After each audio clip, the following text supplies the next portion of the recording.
ଦେଖନ୍ତୁ ମମି କହିଲା କି ଚାଲନ୍ତୁ କ'ଣ ଗୋଟେ କରିବା ଆଇସ୍କ୍ରିମ୍। ମୁଁ କହିଲି ଘରେ ତ କଦଳୀ ଅଛି, ତ ଚାଲନ୍ତୁ ଆମେ ବାନାନାରେ ଗୋଟେ ଆଇସ୍କ୍ରିମ୍ କରିବା। ତ ଦେଖନ୍ତୁ ଆମେ ବାନାନା ରଖିଛୁ, ତାପରେ ଆମେ ପୁରା ରଖୁଛୁ ତାପରେ ଆମେ ତାକୁ କାଟିବା ଷ୍ଟାର୍ଟ କଲୁ। ଦେଖନ୍ତୁ ମୁଁ କାଟୁଛୁ, ଏଇଟା ଟିକେ ସ୍ଲୋ ମୋସନ୍ ହେଇଯାଇଛି। ଆକ୍ଚୁଆଲି ମୁଁ ଟିକେ ଦେଖେଇବାକୁ ଚାହୁଁଛି କି ମୁଁ କେମିତି ମସ୍ତ କାଟୁଥିଲି।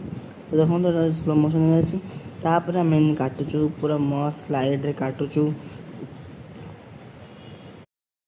ତାପରେ କାଟୁଛୁ, ଦେଖନ୍ତୁ ପୁରା ମସ୍ତ ସ୍ଲାଇଡ଼୍ ବାହାରୁଛି।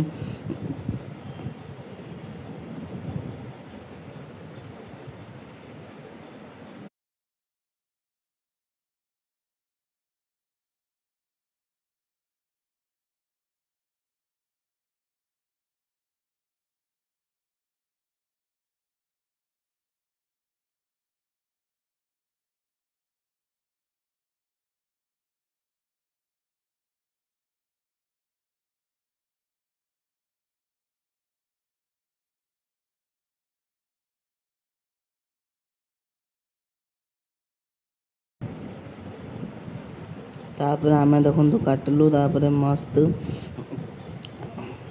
ତାପରେ ମୁଁ ତାକୁ ଟିକେ କ୍ଷୀରରେ ଇଏ କରିଦେଲି।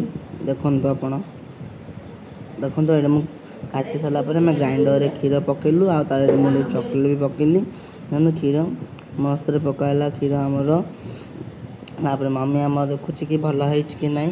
ତାପରେ ଆଉ ଟିକେ କ୍ଷୀର, ଏଇଟା ଆମ ବେଟର୍ ହେଇଗଲା। ତାପରେ ଆମ ଫ୍ରିଜ୍ରେ ରଖିଲୁ, ଫ୍ରିଜ୍ ଚାମ୍ବରରେ। ଫ୍ରିଜ୍ରେ ରଖିଲା ପରେ ଆମ ଆଇସ୍କ୍ରିମ୍ ନାହିଁ, ଆମ ଗୋଟେ ଖୁଆ ପିରା